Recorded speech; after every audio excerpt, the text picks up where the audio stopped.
ఎన్టీఆర్ జిల్లా వ్యాప్తంగా పలు పాల కేంద్రాల్లో ఆహార భద్రతా అధికారులు తనిఖీలు చేస్తున్నారు. విజయవాడలోని వివిధ ప్రాంతాల్లో ఉదయం నుంచే తనిఖీలు కొనసాగుతున్నాయి. పాల కేంద్రాల్లో పాలను తనిఖీ చేసి శాంపిల్ సేకరిస్తున్నారు.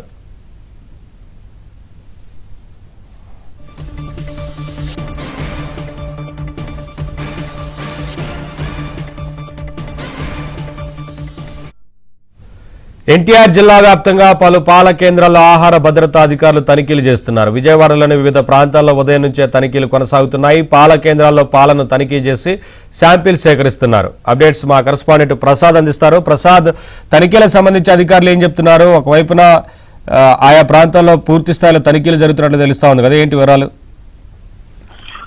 నవీన్, నిన్న రాజమహేంద్రవరంలో జరిగిన ఘటనతో రాష్ట్ర వ్యాప్తంగా ఫుడ్ సేఫ్టీ అధికారులు అలర్ట్ అయ్యారు. ఇందులో భాగంగా ఈ రోజు ఎన్టీఆర్ జిల్లాలో నందిగామ, జగ్గేపట్నం నియోజకవర్గాలతో పాటు విజయవాడలో కూడా 6 ప్రాంతాల్లో ఏకాల్లో ఫుడ్ సేఫ్టీ అధికారులు తనిఖీలు నిర్వహించారు. ముఖ్యంగా ఈ పాలకు సంబంధించిన వ్యాపారాలు ఎటువంటి అనుమతులు లేకుండా ఒక చోట పాలు సేకరించి మళ్ళీ మరో చోట కేంద్రాలు ఏర్పాటు చేసి విచ్చలవిడిగా అమ్మకాలు సాగిస్తున్నారు. దీనికి సంబంధించి ఎటువంటి నియంత్రణ లేకపోవడం, దీంతో చాలా మంది కేవలం ఈ పాల వ్యాపారాలు కూడా పెరిగిన పరిస్థితి. అయితే ఘటన జరిగిన తర్వాత అడావుడు చేయడం అధికారులకు పరిపాటిగా మారింది. ఇప్పుడు నిన్న రాజమహేంద్రవరంలో జరిగిన ఘటన నేపథ్యంలోనే ఈరోజు ఫుడ్ సేఫ్టీ అధికారులు వెంటనే స్పందించి మొత్తం ఎక్కడైతే పాలు విక్రయిస్తున్నారో ఆ కేంద్రాలకు వెళ్లి ఉదయం నుంచి కూడా తనిఖీలు నిర్వహించారు.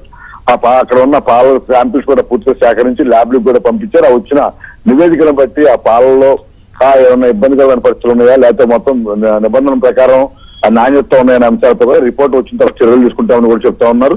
అంతేకాకుండా ఈ పాలకు సంబంధించి కూడా ప్రజలు కూడా అప్రమత్తంగా ఉండాలని, ఎక్కడ పడితే అక్కడ అమ్మే చోట కొనుగోలు చేయవద్దని కూడా సూచిస్తా ఉన్నారు. ఎవరైనా కూడా ఇట్లా పాలు నకిలీగానో లేకపోతే వాటిలో ఏదైనా కెమికల్స్ కలిపి వాడుతున్నట్టు సమాచారం ఉన్నా కూడా వెంటనే స్థానిక పోలీస్ స్టేషన్ కావచ్చు, ఫుడ్ సేఫ్టీ అధికారులకు కూడా సమాచారం ఇవ్వాలని కూడా చెప్తున్నారు. కానీ మనం ఈ మొత్తం వ్యవహారాన్ని కనుక గమనిస్తే ఈ పాలు అమ్మే వ్యాపారుల సంఖ్య భారీగా పెరగడం, దీనికి సంబంధించి ఫుడ్ సేఫ్టీ అధికారులు కావచ్చు ప్రభుత్వం నుంచి కూడా ఎటువంటి అనుమతులు తీసుకునే పరిస్థితి మనకు స్పష్టంగా కనిపిస్తా ఉంది. ఎక్కడ రోడ్ల మీద కూడా పాల ప్యాకెట్లు ఎటువంటి స్టాంపింగ్ లేకుండా, ఎటువంటి సంబంధించి తనిఖీలు లేకుండా ప్లాట్ఫామ్ లో కూడా పెట్టి అమ్మేస్తున్న ఇటువంటి పరిస్థితుల్లో చాలా ప్రాంతాల్లో చూస్తున్నాము. అది ఈ పాలకు సంబంధించి ఇబ్బందికరమైన పరిస్థితులు తలెత్తినప్పుడు మాత్రం ఈ తనిఖీలు చేయడం వ్యవహారంపై కూడా ప్రజలు ఇప్పుడు మేల్కొన్నది కూడా తెలుస్తోంది. ఇది నిన్న జరిగిన పరిణామాల తర్వాత వాళ్ళు చూస్తే చాలా చోట్ల కూడా ఇక్కడ రోడ్డు మీద కొనుగోలు చేసే కన్నా వారికన్నా కూడా డైరీలు అంటే విజయ డైరీ కావచ్చు, మోడల్ కొన్ని పాల ఉత్పత్తులకు సంబంధించి ఎప్పటి నుంచో ఉన్న డైరీలో పాల ప్యాకెట్లు కొనే వారి సంఖ్య నిన్న పెరిగిందని కూడా చెప్తున్నారు. ఇప్పుడు అధికారులు కావచ్చు, ప్రభుత్వం కావచ్చు, ఇటువంటి ఘటన జరిగిన తర్వాత స్పందించడం ముందు నుంచే కూడా ఎప్పుడు నిరంతరం తనిఖీలు చేసి ప్రజల ఆరోగ్యాన్ని, భద్రతని దృష్టిలో పెట్టుకుని ఇటువంటి నకిలీ పాలు కూర్చోాలి అరికట్టాలని మాత్రం ప్రజలు కోరుతున్నారు. Naveen, thank you Prasad, thanks for the updates.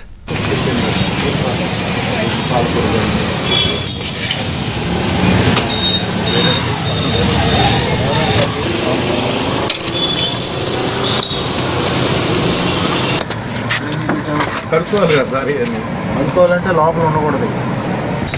ఇది సూప్ ఆయిల్.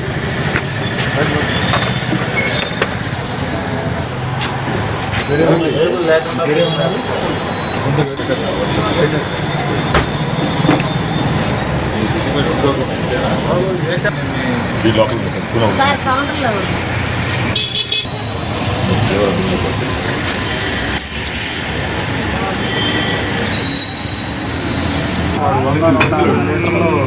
150 లీటర్లు వాడు ఇంట్లో పెట్టి మళ్ళీ ఏం చేస్తారు జరిగింది.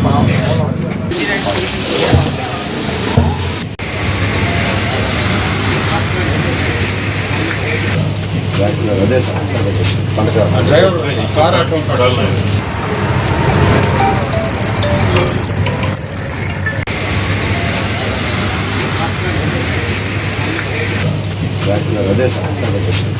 డ్రైవర్ కార్ అటు ఉంటాడు.